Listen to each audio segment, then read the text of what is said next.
besar-besaran. Eksperimennya itu pakai anak-anak, pakai tentara, pakai pengungsi, pakai korban-korban perang yang digunakan sebagai subjek percobaan.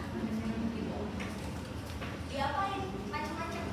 Jadi kalau di sini ini adalah beberapa topik yang mereka pakai sebagai eksperimen. Ada eksperimen anak kembar. Jadi eksperimen anak kembar ini semua anak kembar itu dikumpulin karena peneliti Nazi itu penasaran. Meskipun ini kembarnya ide, ada beda nggak sih antara A dan B? Jadi kemudian anak kembar itu dilakukan pembedahan, dilakukan pemeriksaan genetik, diambil darahnya, diambil organnya, gitu. Ini gambarannya. Sampai kondisinya seperti ini ya, dieksploitasi.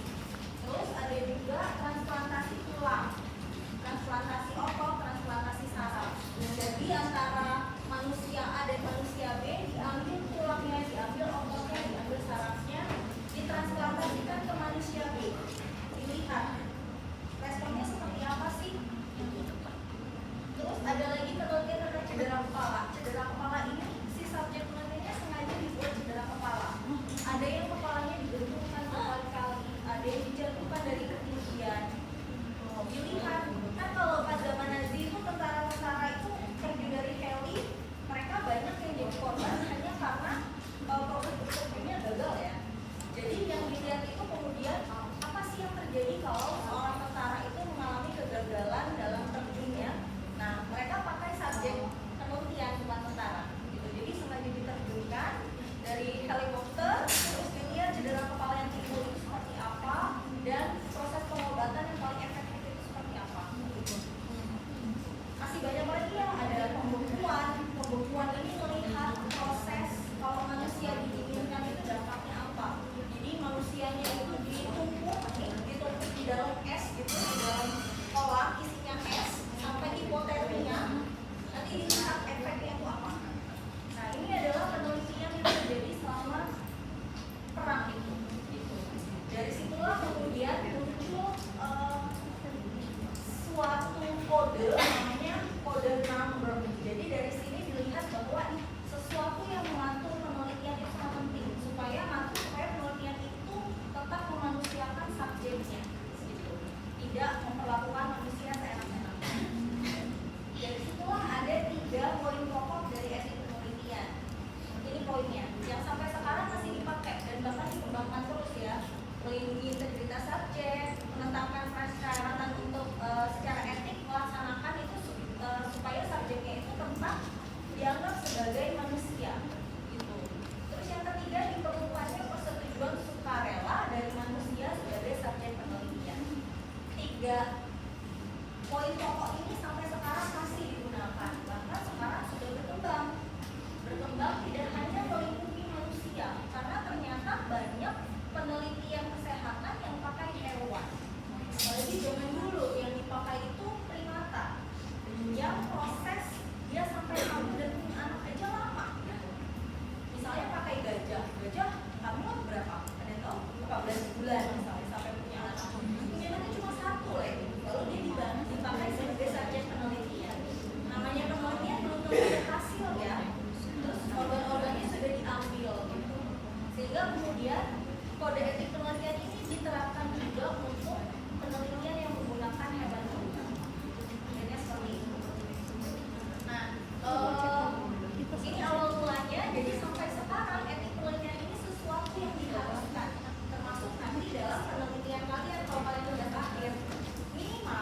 Jadi untuk teman-teman yang nanti penelitiannya melibatkan manusia harus paham poin-poin ini. Yang pertama, menjamin kehidupan, kesehatan, martabat, dan integritas subjek penelitian.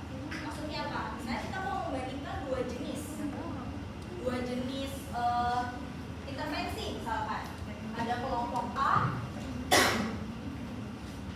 OA misalnya, dikasih infrared dan X, terus dikasih terapi latihan. Anggaplah si IR dan TENS ini merupakan gold standar. Jadi sesuatu yang harus dikasih di setiap rumah sakit kalau ada pasien OA datang. Terus ada kelompok B. Kalian karena mau melihat efektivitasnya ini, kalian memutuskan kelompok B tidak diberi apa-apa. Padahal dia juga OA. Nah, ini yang dimaksud integritas ya. Jadi nggak boleh ada dua kelompok tapi salah satunya mendapatkan manfaat sementara yang satunya dapat kerugian doang, nggak dapat manfaat sama sekali. Itu tidak boleh. Jadi meskipun kita membandingkan, kelompok yang B ini harus tetap dapat penanganan. Gold standar. Kalau gold standarnya IR dan TENS, ya dia harus dapat IR dan TENS. Itu yang harus dipastikan. Lalu yang kedua, menjamin hak subjek penelitian untuk menentukan hasil sendiri. Nanti di belakang kita akan bahas masalah income concern. Jadi income concern itu isinya adalah informasi penelitian kalian, gitu ya. Kalau kalian mau kasih uang transport, uang makan, itu harus dilampirkan di dalam income concern. Jumlahnya tidak boleh berubah. Berapa yang akan kalian berikan? Nah, dalam menentukan jumlah itu nggak boleh terlalu tinggi. Kenapa nggak boleh terlalu tinggi? Karena bisa membuat subjek penelitian itu mau ikut cuma gara-gara mau uangnya aja. Bahkan meskipun mereka itu berasal dari kelompok yang rentan, contoh hamil atau orang-orang yang tidak punya mata pencaharian. Nanti kita akan bahas tentang vulnerable. Suami saya begini. Berikutnya, menjamin kerahasiaan informasi pribadi subjek penelitian. Kalian itu nanti akan ada bab 4 ya. Bab 4 itu kan hasil. Apalagi kalau terkait studi kasus itu biasanya rentan banget nih ada informasi terkait subjek-subjek penelitian. Makanya kalau tulis nama itu nggak boleh nulisnya nama, nggak boleh nulis umur A Juli gitu loh. Jadi nulisnya inisial N A H S A, sudah cukup gitu aja. Lalu informasi terkait misalnya dia menderita penyakit apa yang menular atau yang lain sebagainya tidak boleh dibocorkan sama sekali. Meskipun ke teman dekat kalian. Kadang kan kita suka gibah ya, terus ngomong, masa ya? Ternyata dia dapat HIV dari mantan pacarnya. Parah banget kan, berarti kan mereka udah pernah gituan ya? Nah itu nggak baik ya, itu tidak boleh sama sekali. Itu sudah melanggar etik penelitian. Lalu berikutnya mendahulukan keselamatan subjek di atas kepentingan sains dan masyarakat. Maksudnya apa? Kadang penelitian itu tujuannya adalah menilai suatu metode yang baru ditemukan, obat yang baru. Kalau di tengah-tengah penelitian, si subjek penelitian menunjukkan reaksi yang tidak sesuai, yang membahayakan keselamatannya, penelitiannya harus di-stop, nggak boleh dilanjutkan. Tidak boleh dilanjutkan, berlaku untuk siapa? Untuk semua subjek. Berarti protokolnya belum tentu menjamin keselamatannya manusia. Jadi harus di-stop dulu dan harus dicek kembali. Gitu. Lalu berikutnya mengutamakan pertimbangan etis di atas hukum dan peraturan. Ya, harus mengutamakan pertimbangan etis. Berikutnya menjamin hak subjek penelitian untuk memanfaatkan hasil penelitian setelah penelitian selesai. Misalnya tadi, setelah dicek ternyata pemberian IR tes digabung dengan terapi latihan lebih bagus daripada hanya IR dan tes saja. Setelah penelitiannya selesai, kalian punya kewajiban menyampaikan hasil itu kepada semua subjek penelitian kalian.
penelitian, tapi beberapa subjeknya menggunakan kesempatan itu dan menjadikannya sebagai pekerjaan.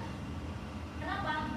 Satu kali mereka ikut riset, misalnya dikasih minum obat dalam 3 minggu, nanti minum obatnya 3 kali gitu ya.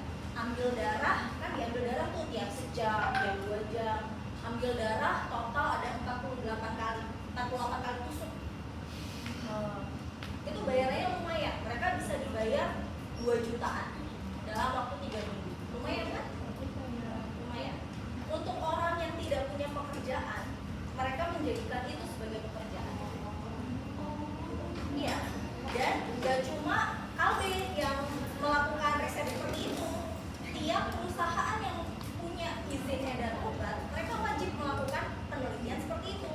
Jadi dia cuma pindah dari Kalbe, pindah ke PT ini, pindah ke PT ini. Padahal aturannya tidak boleh sebulan sekali itu nggak boleh. Paling nggak rentangnya harus 3 bulan antara studi 1 dan studi lain.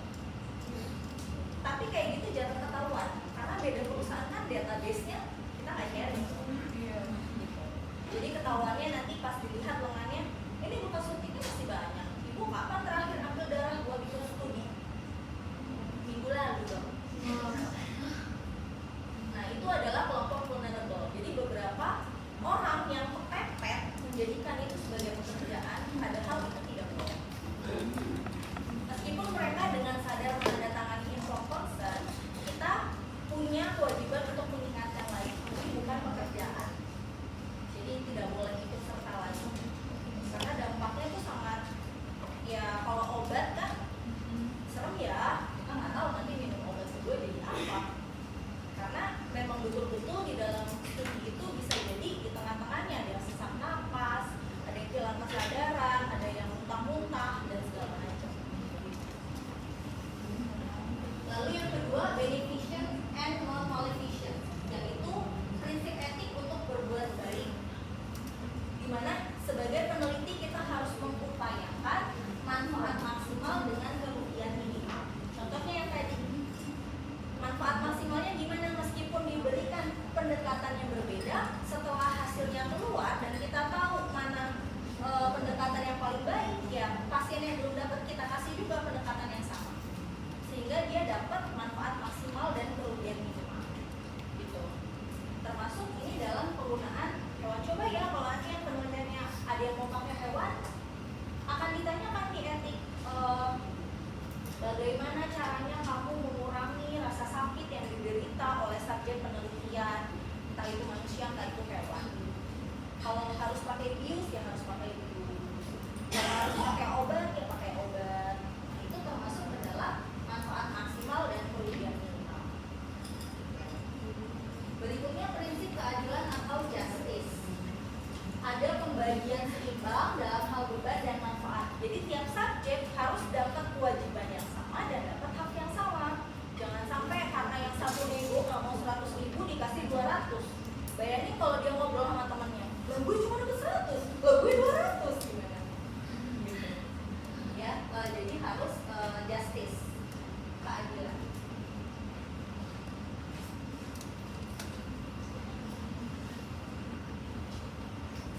Oke.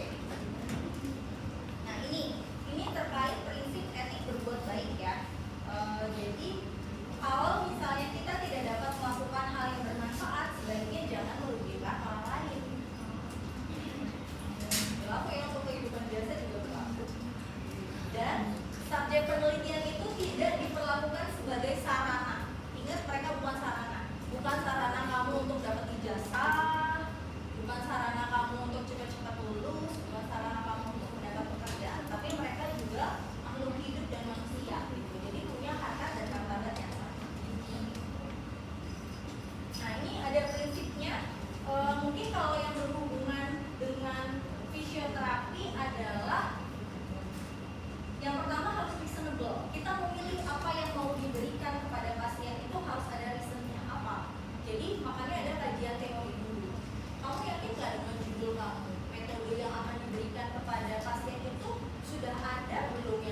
sekarang aja untuk OA.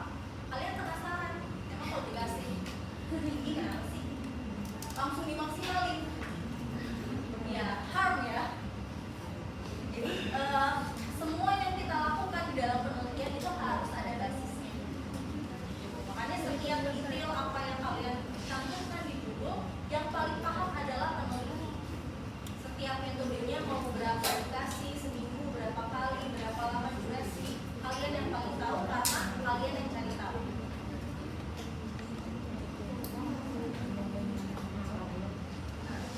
Risiko penelitian. Setiap subjek yang ikut dalam penelitian pasti punya risiko. Risikonya nggak cuma secara fisik, bisa jadi psikologis atau sosial. Contoh, kalian minta pasien yang biasanya di rumah sakit mungkin cuma dapat IR dan TEN 15 menit, kalian ikutkan jadi subjek penelitian kalian, meskipun dia dapat manfaat terapi latihan, latihannya lebih lama, tapi dia harus stay di rumah sakit lebih lama. Dalam satu kali datang dia harus stay selama 1 jam. Kalian ukur dulu benar-benar ada nggak kerugian psikologis dan sosial. Ada nggak bisa jemput anak sekolah, nggak bisa masak di rumah, dan lain sebagainya. Itu adalah resiko yang harus dipertimbangkan ketika kita menentukan mau minat berapa ya yang mau diberikan kepada subjek penelitian. Nah, ini adalah cara menentukan risiko penelitian. Riset selain dilihat bagus atau enggaknya dari judul, harus dilihat apakah mungkin dilakukan atau tidak. Jadi visible atau enggak. Kalau riset itu bagus aja tapi tidak visible, percuma.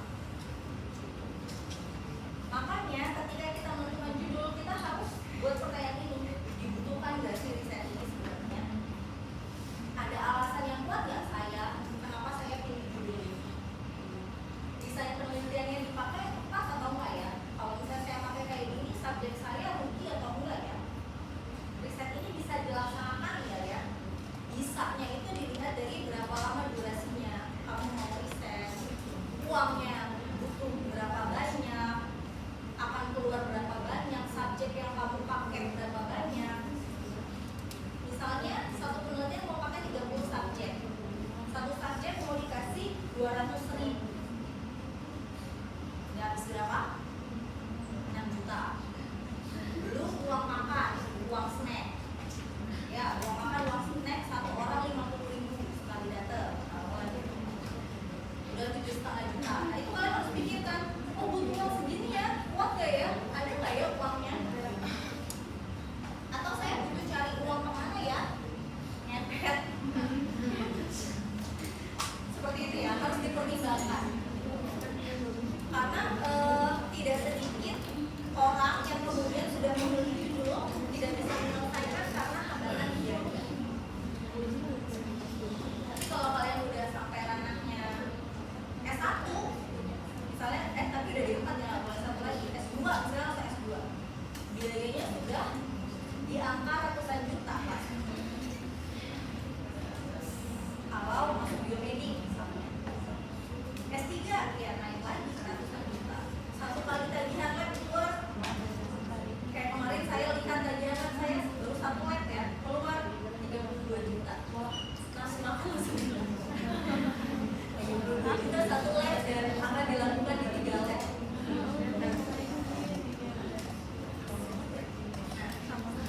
Dalam kita mengajukan etik, nanti ada komite yang bertanggung jawab memutuskan apakah penelitian kamu sudah memenuhi standar etik atau belum. Jadi yang menentukan itu bukan kita, bukan dosen pembimbing, bukan dosen penguji, tetapi komite etik penelitian.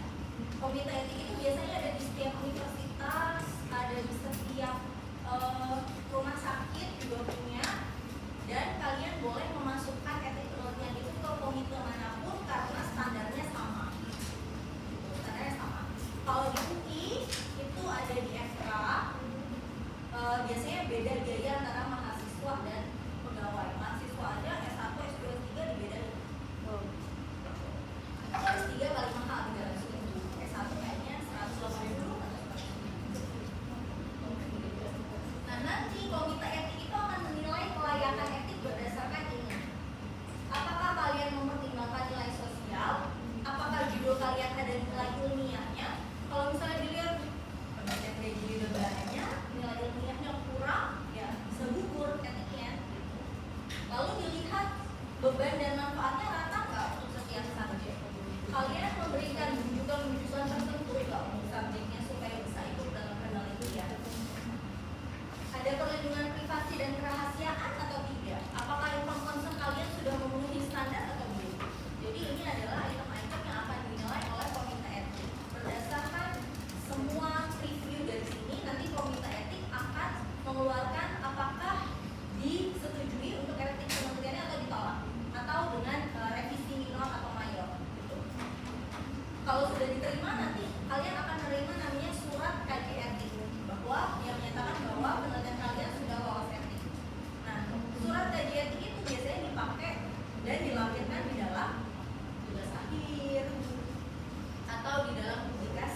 Inform consent ini kalau saya nggak tahu kalau di sini, tapi kalau di Hermina biasanya dilampirkan di lampiran tugas akhir sebagai bukti bahwa subjek yang masuk di dalam sini itu sudah disetujui. Inform consent ini isinya apa? Isinya adalah informasi tentang penelitian kalian. Penelitian judulnya apa, terus metodenya apa, manfaatnya apa, tujuannya apa, semuanya ada di situ. Kayak tugas akhir versi ringkas atau resumenya. Nanti kalian sebagai peneliti harus menjelaskan inform consent tersebut kepada para calon subjek penelitian sebelum dilakukan penelitian. Jadi jangan sebalik, penelitian dulu baru inform consentnya diminta. Itu namanya maksa. Ya. Jadi ini harus dilakukan sebelum penelitian. Nanti sebagai tanda persetujuan, subjek akan membubuhkan tanda tangan. Gitu. Kita lihat ya contohnya.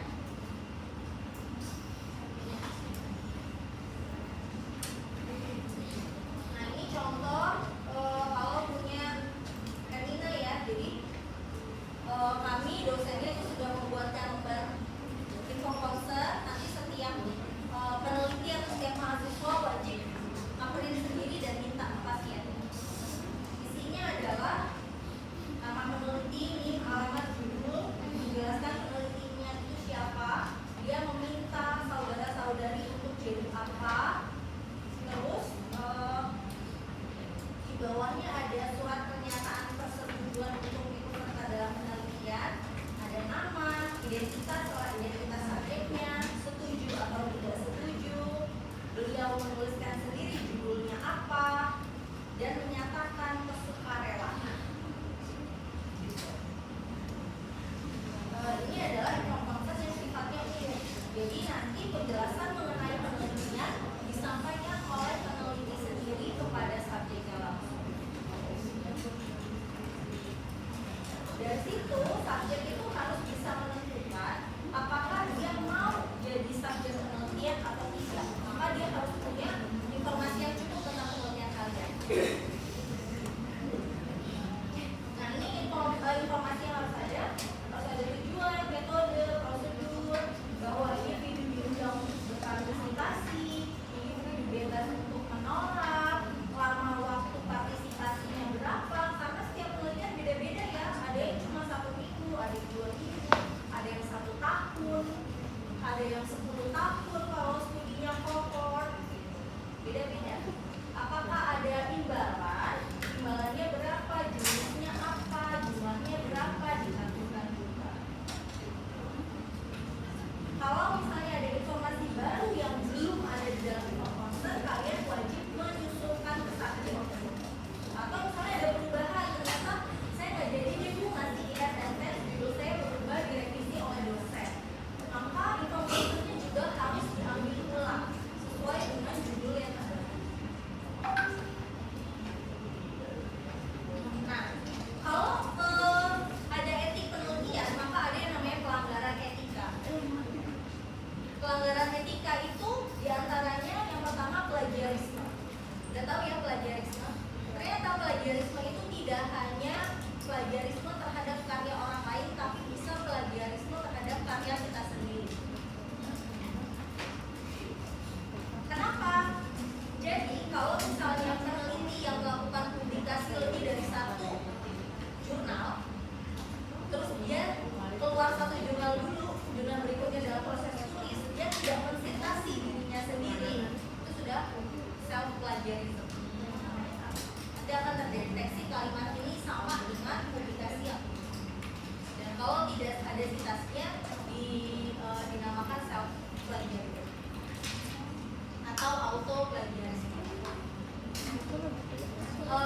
Ada juga fabrikasi data, mengarang atau memanipulasi, atau falsifikasi data, informasinya dipalsukan. Itu juga mungkin ya.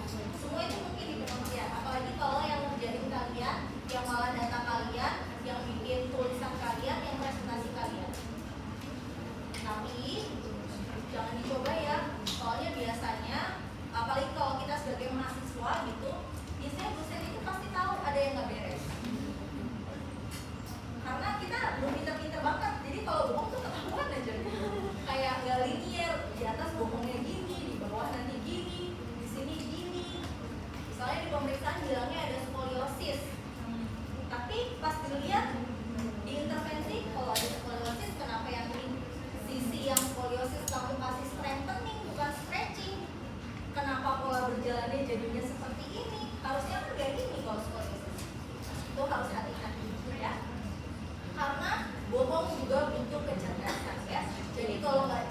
cerdas banget, mendingan gak usah.